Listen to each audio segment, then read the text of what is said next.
Saludos chicas y chicos.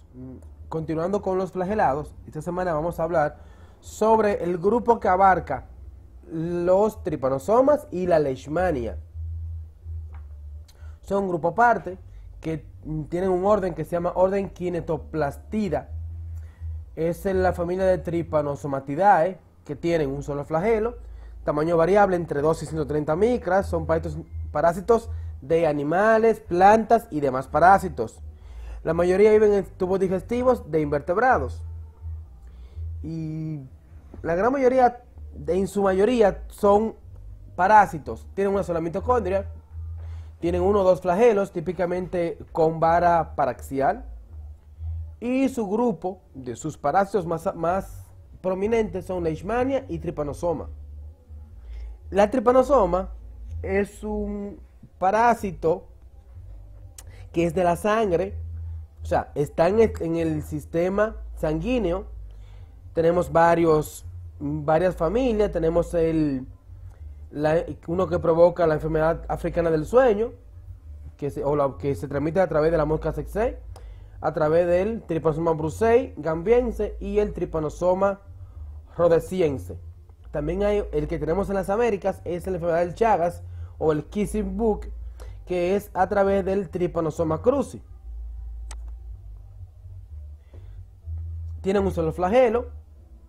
En cuanto a la mitocondria, tienen una sola mitocondria, dentro de la cual se encuentra el genoma, ordenado en una compleja capa compactada llamada kinetoplasto, que está justamente debajo del flagelo. Tienen estructuras como tienen una glicocálix, que es un cuerpo celular y flagelo, tienen una bicapada lipídica y tienen microtúbulos. Este es el esquema de un parásito del orden leishmania, del orden trypanosoma, excusen. Son eucariotas, unicelulares, un solo flagelo, membrana ondulante, tiene mitocondrias con kinetoplasto, tiene un núcleo ovoide y son patógenos en su gran mayoría. Fíjense, aquí está el kinetoplasto, de aquí sale el flagelo, aquí están las inclusiones lipídicas, membrana ondulante, núcleo, citoplasma, aparato de Golgi, mitocondrias, retículo endoplasmático. Y si nos fijamos en esta imagen, estos son eritrocitos y aquí está el trypanosoma. ¿En qué fase? En fase tripomastigote. Tenemos 4 fases para este parásito. Tenemos la fase que es la fase adulta, la fase infectante para las células, que es el tripomastigote. Cuando penetran las células se convierte en la fase epimastigote, donde su flagelo se hace más corto y ahora se coloca debajo del núcleo. Luego prosigue a la fase promastigote y el flagelo ahora está muy por debajo del núcleo, casi en la parte exterior. Y luego se convierte en la fase amastigote, donde ya se recoge el parásito, el flagelo se retrae hacia adentro. Y fases importantes del parásito. Bueno, tenemos la fase tripomastigote, que es la fase de infectación, que es la fase que infecta las células.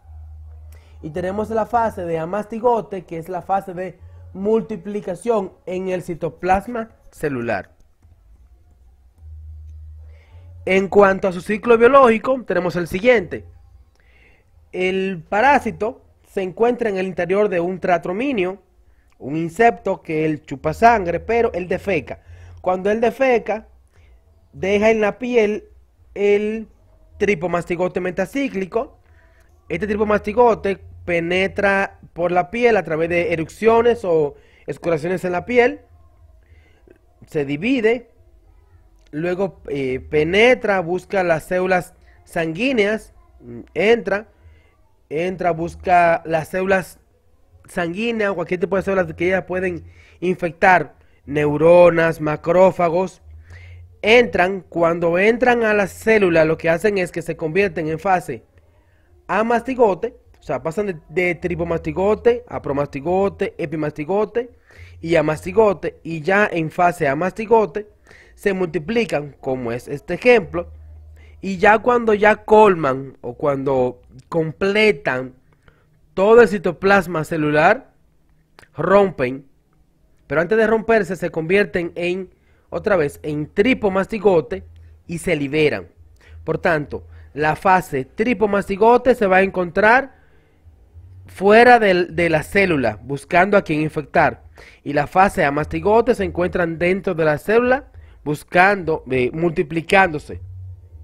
Pueden ser macrófagos, células musculares, hasta neuronas. El diagnóstico se hace por gota gruesa, se hace por inoculación en sangre de un paciente en animales sensibles, o sea, un paciente que se sospecha de que tenga el parásito, se le introduce sangre de una persona infectada, se espera que el parásito multiplique y luego se estudia la sangre de ese paciente. Pero hay otra metodología mucho más sencilla, que es la de obtención de métodos indirectos, donde yo lo que ando buscando son anticuerpos tipo IgG o tipo IgM. ¿A través de qué metodología? A través de ELISA, a través de inmunofluorescencia o a través de hemaglutinación indirecta. Fíjense en este caso, aquí en este caso tenemos, dentro de las células tenemos la fase amastigote en el interior y fuera de ella tenemos las células, las fases tripomastigote y estos son eritrocitos. Esto es una tinción de Giemsa donde se pueden observar muy fácilmente la fase tripomastigote y esto es una tinción patológica, de patología, en donde yo puedo ver dentro de una célula muscular, dentro de un tejido muscular, estos, que es la fase de amastigote. En resumen, puerta de entrada, la piel, muestra sangre, aspirados de ganglios, líquido cefalorraquídeo y médula ósea. Fase infectante, tripomastigote, hábitat, ganglios linfáticos, hígado, vaso, sistema nervioso central, miocardio, tubo digestivo. Diagnóstico por gota gruesa. Es un método directo, pero también puedo utilizar métodos indirectos buscando los anticuerpos. El siguiente grupo es un grupo de leishmania, de parásitos que en vez de estar ahora en sistema sanguíneo en el interior, están en la piel y en tejido. Son transmitidos a través de un flebotomus, de un mosquito, de una mosca que chupa sangre. En este caso, la fase infectante ya no es tripomastigote, sino es promastigote, que es la fase infectante, la que se va a encontrar en la proboscis del mosquito. ¿Qué tipo de provoca? Provoca un daño en los macrófagos de la piel, lo cual a parte externa se va a observar con como esta lesión de tipo erupción, de tipo daño de piel.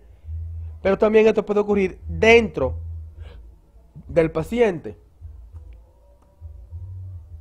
Su ciclo biológico es muy similar al del tripanosoma.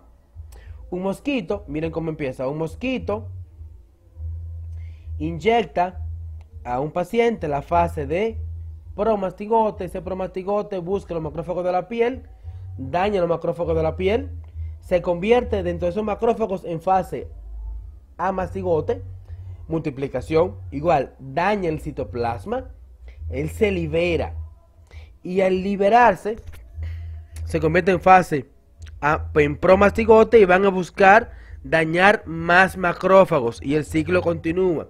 Su división es división fisión binaria, o sea, quiere decir que no hay sexo a través de su división. En cuanto al diagnóstico, se hace un corte de tejido buscando la fase de amastigote dentro de las células, pero también yo puedo buscar la fase promastigote fuera de las células. Recuerden que es el promastigote fase infectante, amastigote es fase de multiplicación, pero también yo puedo utilizar cultivos. Otra metodología utilizada es la de observación indirecta buscando los anticuerpos del parásito.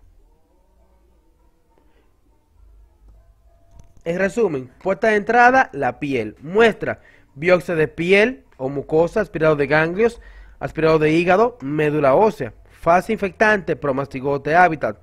Retículo endoplasmático de vísceras, retículo endoplasmático de la piel. Diagnóstico, bioquímicas por métodos inmunoquímicos o inmunológicos, por cultivos y métodos moleculares.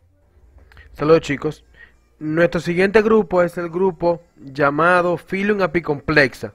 Tiene un complejo apical, que es el complejo por lo cual ellos penetran al parásito, penetran hacia el organismo. Y tenemos varios parásitos, tenemos Isospora belli, tenemos Plasmodium, Falciparum, Vivax, Malaria y Ovale. Tenemos varios. Es un grupo que todos son parásitos, todos son patógenos, no tienen cilo ni flagelos, son quistes comunes, todos son parásitos, tienen ciclo biológico complejo. Pero es una clase que se llama clase Coccidia, que son intracelulares. En invertebrados tenemos Plasmodium, Isospora y Toxoplasma.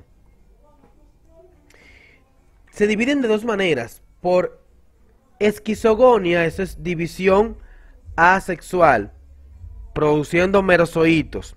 Eso es que llegan a una célula, la parasitan y después de que parasitan la célula, se liberan merozoitos y ellos van a ir a buscar más células.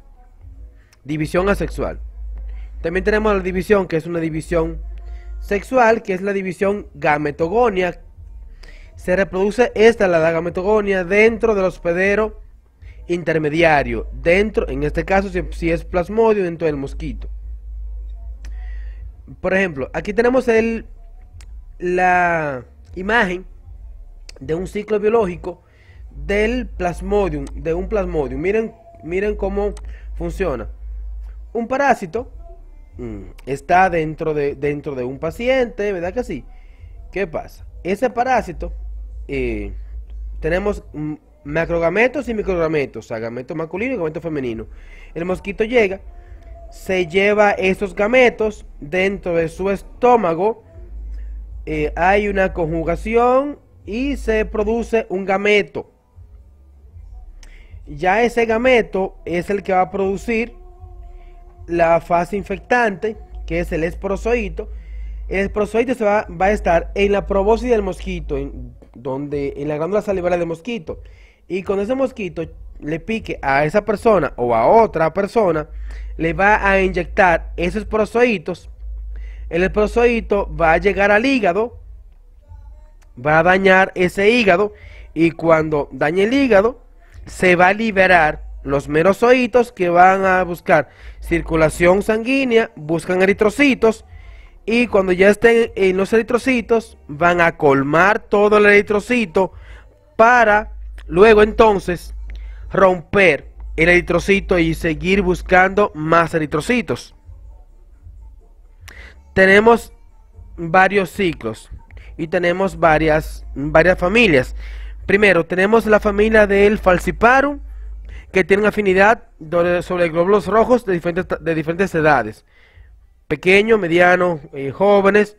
El Vivax tiene preferencia con los jóvenes y los reticulocitos, mientras que el Malaria y el Ovale con glóbulos rojos maduros. Fíjense, esto es la fase dentro del mosquito de género Anopheles. El mosquito chupa la sangre y ¿qué se lleva? Se lleva los gametos, macrogametos y microgametos. Y aquí el microgameto pierde su flagelo, y ese flagelo es el que va al macrogameto. De aquí sale de aquí sale y se convierte en un gameto ya completo, y este se va a convertir en un esporozoito, que va a estar en la glándula salival. Ya dentro en humanos, ese esporozoito va a llegar como criptozoitos en el hígado, y luego se va a convertir en merozoitos. Esos merozoitos llegan a los glóbulos rojos y se van a ver en forma de anillo. Por tanto, su trofozoito se ve en fase anular. Luego de que ya se consuma todo el eritrocito, se convierte en fase esquizonte, esquizogonia. Esquizonte rompe el eritrocito, lo que queda de él, y sigue empezando a buscar más eritrocitos a quien infectar. Fíjense, aquí tenemos uno que tiene un eritrocito, tiene un solo anillo, y este tiene dos anillos, que sí que tiene dos eritrocitos, dos parásitos dentro del eritrocito. Y esto es la fase de esquizontes, esquizogonia, por eso se llama. Fíjense, en este lado tenemos, en el fondo tenemos eritrocitos, un eritrocito que ya está rompiéndose. Y estos son los gametos, macrogametos y microgametos. Y estos en el estómago del mosquito es lo que va a dar lugar a un gameto. Y estos son los que convierten en esporozoitos. Diagnóstico, fácil y sencillo. El diagnóstico del Plasmodium se hace a través de gota gruesa, a través de una tinción de Giemsa. También yo puedo teñir a través de tinciones fluorescentes, microscopía con fluorescencia. O sea, método directo, puedo también utilizar sondas de ADN, pero indirectamente puedo en un hemograma buscar anemia, anemia normocítica, leucocitos normales o bajos, un análisis de sedimentación acelerada, y también en infecciones graves voy a buscar coagulograma alterado. ¿Por qué? Porque como llega el criptozoito, llega al hígado, daña el hígado. También existen métodos que son inmunocromatográficos, que estos métodos lo que hacen es que te detectan el parásito de forma rápida. Bien. En ejemplos, ya para resumir, puerta de entrada, la piel, muestra, sangre, fase infectante, esporozoito en la saliva del mosquito y los merozoitos dentro del eritrocito para infectar el eritrocito. Hábitat, hígado y eritrocitos. Diagnóstico a través de gota gruesa. El Cryptosporidium es otra parasitosis, se llama criptosporidiasis, que tiene mucho que ver con un parásito del género Cryptosporidium. Afecta al aparato digestivo de animales vertebrados, incluyendo el hombre, pero también tenemos otras especies que dañan o parasitan las aves, los mamíferos. Esencialmente, estos viven en el intestino delgado, causando daño. Y no es tan grave, pero ¿qué provoca? Provoca una diarrea profusa, una diarrea recurrente que en un paciente normal se autolimita, pero en otro tipo de paciente lo que hace es que le da una deshidratación tal que el paciente muere. Su ciclo biológico, los ooquistes miden 4 micrones, dentro de cada ooquiste tienen 4 esporozoitos. El ooquiste recién emitido es la fase infectante. ¿Qué provoca? Su periodo de incubación es apenas de 5 a 14 días, quiere decir que es muy rápido. Provoca un daño cuando se adhiere a la pared intestinal, cuando penetra la pared intestinal, cuando se multiplica y cuando rompe los enterozoitos intestinales. Patogenicidad, bueno, causa un daño a nivel digestivo en los epitelios del intestino, causa una vacuola parasitófora que altera la estructura del epitelio intestinal, causa atrofia de las vellosidades, diarrea aguda y diarrea crónica. Este parásito representa un problema clínico y de salud, principalmente a pacientes que tienen problemas de inmunosupresión, que están inmunosuprimidos. Miren aquí, el diagnóstico se hace a través de biopsia de intestino, exámenes de heces fecales con Sid-Nielsen. También este era un método que se usaba que se llamaba Conatin, que era de tinción, no se usa muy frecuentemente. Métodos indirectos, tenemos técnica de ELISA, técnica de PCR y técnica de inmunofluorescencia indirecta, para que detectar ooquistes. Tenemos como puerta de entrada su vía oral, muestra heces fecales, fase infectante o ooquiste, hábitat intestino delgado, diagnóstico directo, detección de antígeno en las heces y métodos moleculares. El siguiente de este grupo se llama Pneumocystis jirovecii. ¿Es un hongo o es un parásito? Bueno, es un hongo con características de parásitos. Se estudia en la asignatura porque tiene mucho que ver con la parasitosis, pero en este caso, habita los pulmones. Es un oportunista y por tanto está ligado a pacientes que están inmunosuprimidos.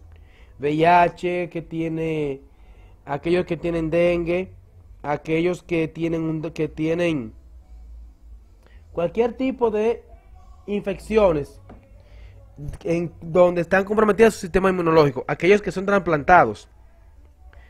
Miren, su división asexual, aquí tenemos la división tipo asexual, pero también tiene una división sexual a través de conjugación, donde hay un prequiste, una meiosis, el glicógeno se separa como un quiste temprano, se madura y luego vuelve, se sigue convirtiendo y eclosiona y se libera estos que son las células haploides.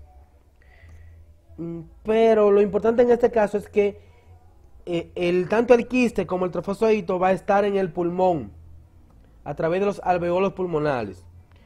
Lo importante del señorito es el diagnóstico. El diagnóstico se hace a través de broncoscopía con lavado broncoalveolar, que sí que yo tengo que lavar el alveolo. Sin embargo, la broncoscopía fibróptica con biopsia no se recomienda porque yo puedo alterar el pulmón y puedo dañar a un paciente que ya está inmunosuprimido. También yo puedo inducir al esputo, pero en niños pequeños es muy difícil. Diagnóstico. Bueno, yo tengo que encontrar el parásito. Por tanto, yo lo voy a teñir con la mancha de plata, con otolaudina mancha azul, la mancha de Giemsa o anticuerpos monoclonales.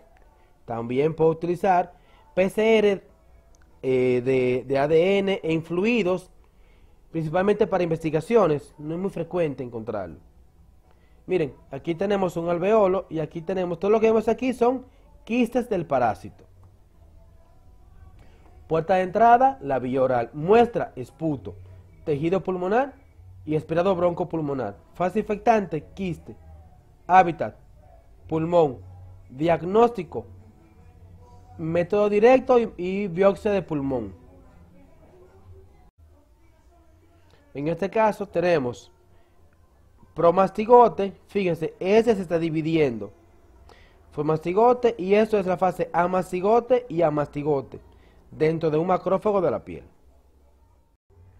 El siguiente grupo es el Phylum Ciliospora.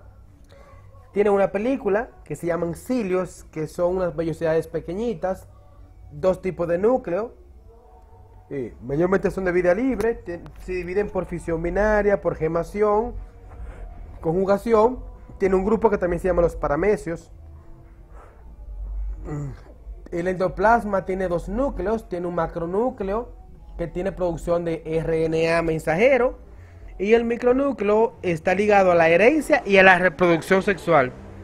También tiene organelos. En este caso, fíjense, este es el trofozoito y este es el quiste. Miren, el trofozoito tiene una pequeña boca o citostomo, un macronúcleo, un micronúcleo, un citopigio o un pequeño ano, una vacuola. Y aquí tenemos una vacuola, un cilio, una pared quística, el macronúcleo y el micronúcleo que está por aquí debajo. ¿Cómo se alimenta? Se alimenta a través de la abertura oral, quiere decir que es una alimentación oral. Y cuando ya digiere la alimentación, la expulsa a través del citopigio. Sus desechos se convierten en nosotros en una endotoxina. Miren, cuando yo corto un parásito, veo esto, que son los cilios, las vacuolas, el endoplasma y el ectoplasma, la vacuola contráctil, macronúcleo y micronúcleo, que es la parte esencial de este parásito. Es una distribución mundial, esencialmente está ligada a cerdos y a monos. La transmisión es fecal oral, quiere decir que es por la boca. Están asociados a agua contaminada, diseminación de personas que están expuestas a animales contaminados. Aquellos que trabajan con cerdos contaminados pueden estar en más riesgo de infección. Se localizan en el colon, por tanto viven en el intestino grueso. Hay un daño tisular, un daño enzimático, provoca úlceras planas, hiperemia de la mucosa, dilatación vascular e infiltrado celular. Su ciclo biológico es muy fácil, de hecho. Podemos consumir el quiste en los alimentos o agua maltratada. Esos quistes llegan a intestino, en el estómago se libera la pared y cuando llega a intestino grueso se convierte en trofozoito. El trofozoito se divide Luego de que se divide, hace una conjugación, o sea, el macronúcleo y el micronúcleo intercambian material genético y una parte de esos trofosóitos divididos se convierten en quistes y se liberan a través de las heces fecales. Son de los cerdos, es una zoonosis, pero el ser humano puede estar infectado y el ser humano puede autoinfectarse él mismo, así como los cerdos se autoinfectan. Miren aquí, división de las células, división del parásito, y aquí hay una conjugación, o sea, hay una intercambio de material genético y luego cada parásito tiene su misma estructura genética. Por tanto, resumen, puerta de entrada, la vía oral, muestra heces fecales, fase infectante, quiste, hábitat, intestino grueso, diagnóstico, método directo, observando el parásito. Sin embargo, yo tengo que hacer un diagnóstico diferencial. ¿Cuál? El Balantidium coli provoca náuseas, vómitos, cefalea, heces con sangre, diarrea, dolor abdominal y aumento de la mucosa. El colon ulcerado o colitis ulcerativa provoca heces con sangre, dolor abdominal, diarrea, aumento de la mucosa, náuseas y vómitos, muy similares, pero la entamoebito holística provoca dolor abdominal, diarrea, náuseas, vómitos y aumento de la mucosa. Como se pueden dar cuenta, son muy parecidos los daños que provoca. Por tanto, es importante hacer un paciente que llegue con estos síntomas, diferenciar si es balantidiasis, una enfermedad por ameba, amebiasis o un colon ulcerado. Entonces, hasta aquí el material del primer parcial. Espero que estudien mucho porque la próxima semana es nuestro parcial.